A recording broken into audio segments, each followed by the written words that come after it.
Iran के राष्ट्रपति इब्राहिम रईसी का रविवार को हुए एक हेलीकॉप्टर हादसे में निधन हो गया था। उनके निधन पर पूरे दुनिया में मायूसी देखी जा रही है।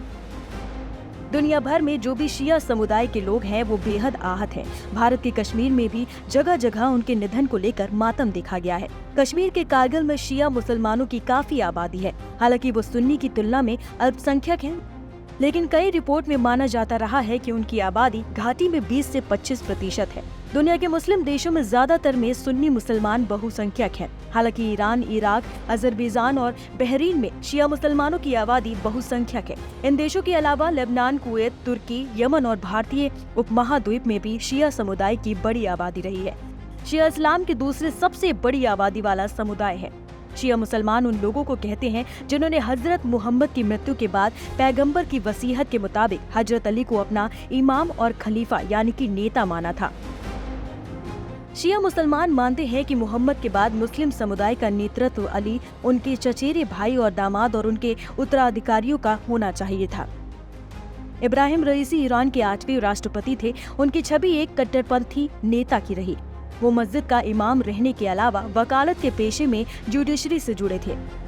इसके बाद वो राजनीति में आए थे। दरअसल रईसी अयातुल्ला की डिग्री के साथ राष्ट्रपति चुनाव जीतने वाले पहले व्यक्ति थे।